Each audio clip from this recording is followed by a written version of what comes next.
besar supaya kamu itu kupingnya tuh dengar. Kalau saya ngomongnya baik-baik, lembut-lembut nggak didengar, kayak Adi Armando mana didengar, ya kan?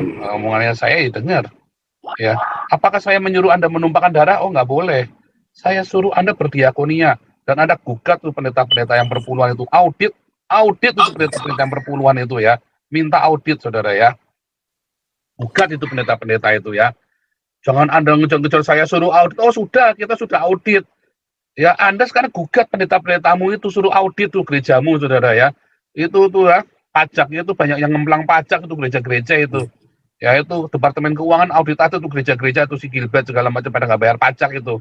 Udah pernah di ini ya, udah pernah ditanyain sama Dirjen Pajak ya, si Gilbert ya, Gilbert bayar pajak gitu ya. Pernah ditanyain. Jadi Anda harus memperjuangkannya. Makanya Yesus kasih perumpamaan Lukas 18, seorang janda miskin yang memperjuangkan haknya kepada hakim yang lalim. Walaupun hakimnya lalim, lu nggak jujur, dia perjuangkan haknya. Kita tahu Indonesia ini lalim pemerintahnya, saudara ya. Hakim-hakimnya ini kurang ajar, ya kan? Nggak semua. Ada hakim yang jujur, ya cuma 1-2. Anda tuntun hakmu, saudara. Tuntut hak konstitusi Anda. Jangan pasrah. Makanya polisinya cuma dia. Saya mikir-mikir ya, kenapa ya polisi sama tentara diem aja sekali penutupan gereja? Ya karena memang nggak ada kerusuhan. Makanya polisi kan hanya mengamankan kalau terjadi kerusuhan. Begitu Anda tegak, tidak bisa. Saya punya hak konstitusi ibadah. Begitu dia datang mulai main tangan, main fisik, polisi turun tangan, cetak jedor, saudara. Begitu sudah ada kekerasan fisik, polisi dan tentara akan turun tangan. Nggak cuma jaga. Itu memang tugasnya mereka. Mereka tidak bisa, nggak ada apa-apa langsung musir-musir begitu, nggak bisa. Karena itu juga hak konstitusinya orang-orang ini buat bersuara, saya nggak mau ada gereja. Itu juga haknya mereka. Kita juga punya konstitusi. Mereka juga punya konstitusi untuk bicara. Tinggal kita kekeh dengan konstitusi kita, polisi nanti akan jaga Anda, tentara yang akan jaga Anda. Itu yang benar begitu, saudara ya. Jadi Anda jangan bodoh. Terus Anda diajari pendetamu buat jadi pengecut, jadi pecundang. Lawan.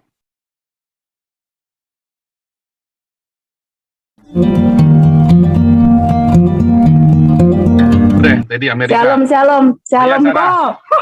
Ya. Aduh, seru banget. Yang tadi ya. itu kok, itu penyembah patung batu meki hitam kok. Yang nabinya itu anak dari pesundal kok. Yang tadi nelpon tanpa kem itu kok. Aduh, dia ngancam. Kalau dia tadi kan nggak beragama, itu kan juga melanggar konstitusinya Indonesia juga. Nah ya dia muslim juga itu, dia muslim itu. Aduh. Kaget juga sih kok tadi waktu koko WA aku. Kaget juga sih. Gila ya. Tapi bener yang seperti yang Ko Paul bilang tuh. Jadi mau dia muslim. Iya. Parah ini loh, dan ini orang-orang Kristen marah loh. Saya bilang NU yang rusak, orang Kristennya marah loh. Bodoh orang Kristen yang marah saya bilang. Bodoh kok orang Kristen ini, orang diungkapin kok. Kan kita udah berapa kali bilang muslim itu semua sama saja.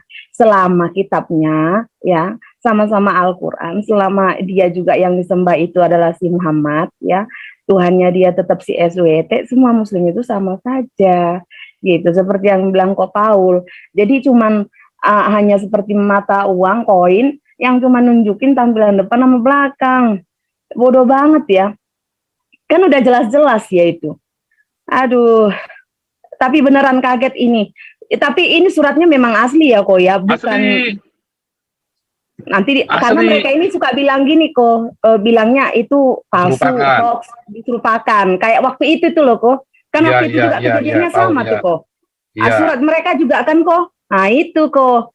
Jadi ini udah dua hal. Nanti aku kan juga akan live streaming nih habis Ko Paul juga ya kan. Aku akan live streaming, memang mau kasih surat terbuka sih, juga berhubung dengan ancaman muslim itu yang kemarin kan, ya, dan saya mau menunjukkan langsung kepada Jokowi. Jadi mereka pikirnya saya chicken gitu ya kan, seperti si bencong laknat yang tadi yang tidak mukanya Om Kem gitu ya kan kok.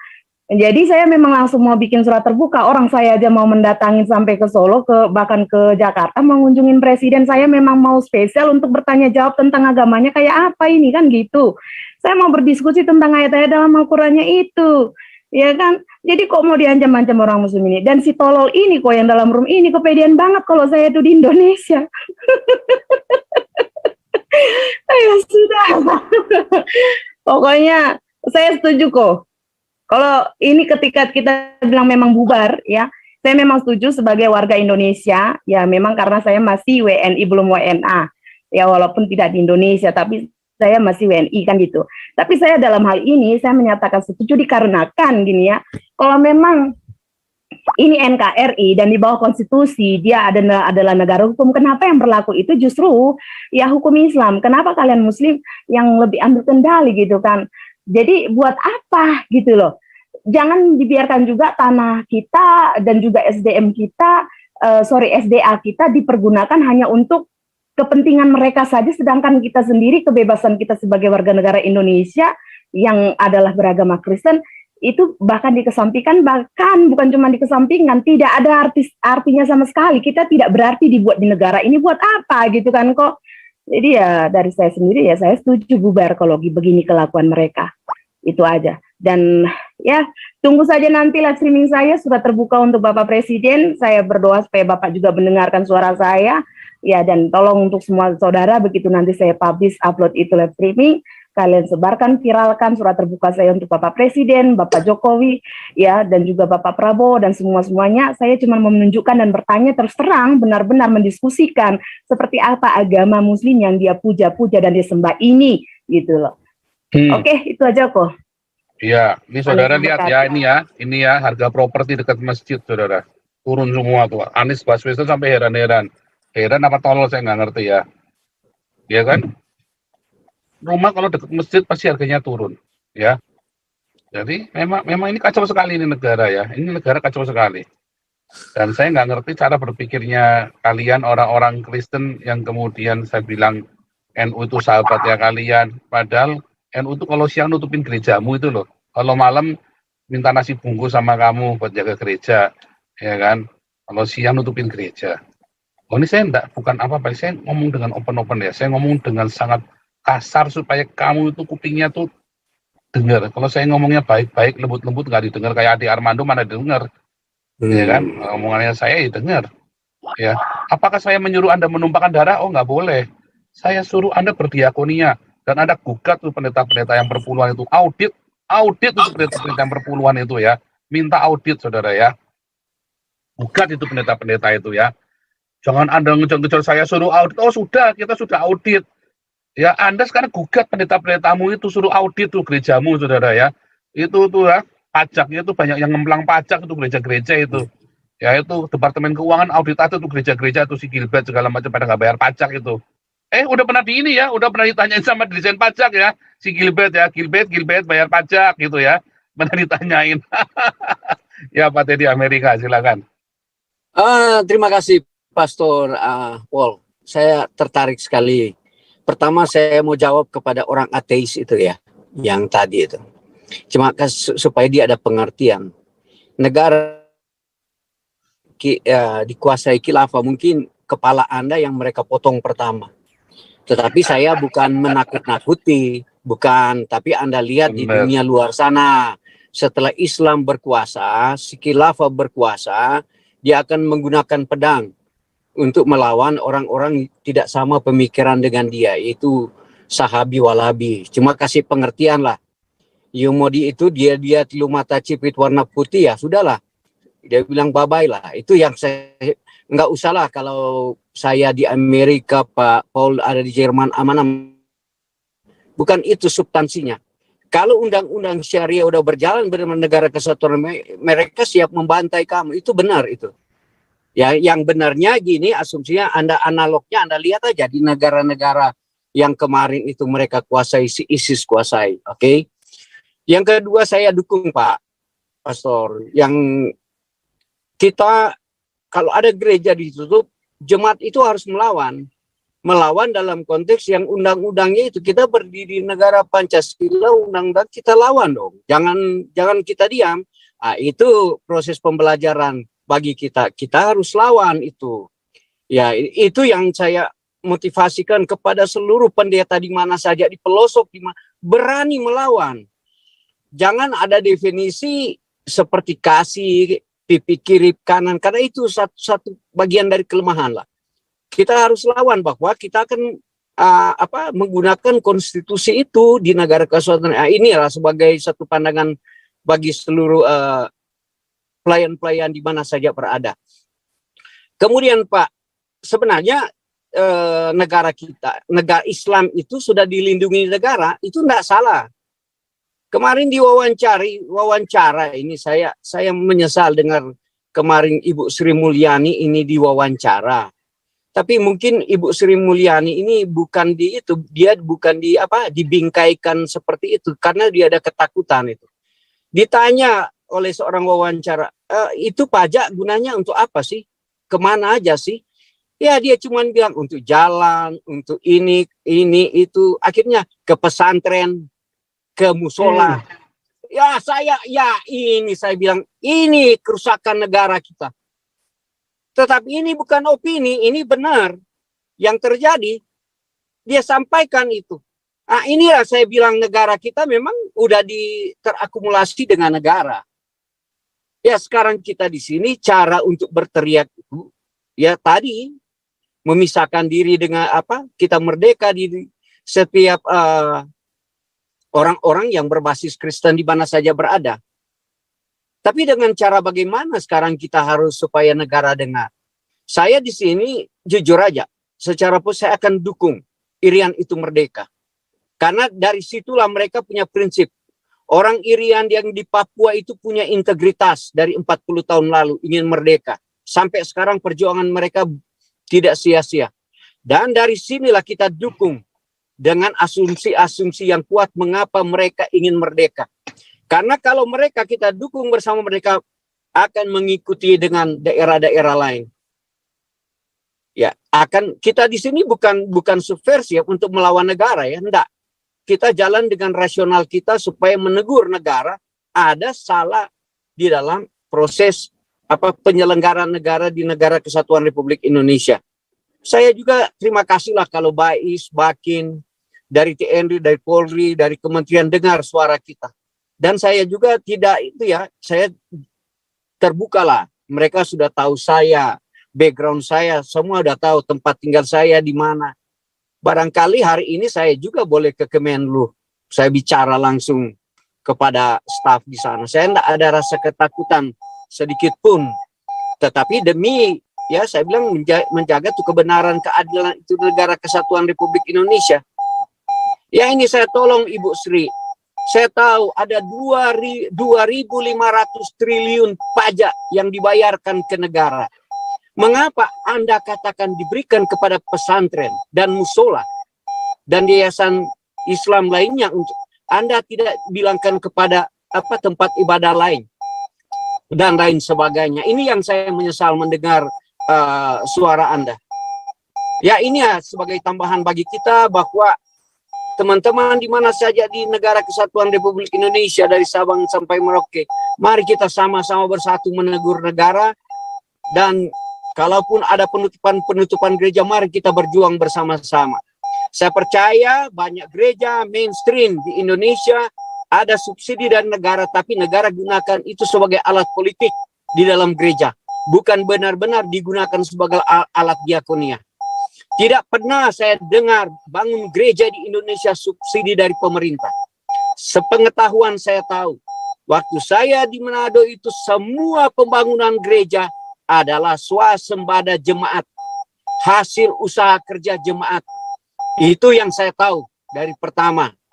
Dan saya menegur Islam di mana saja beradalah.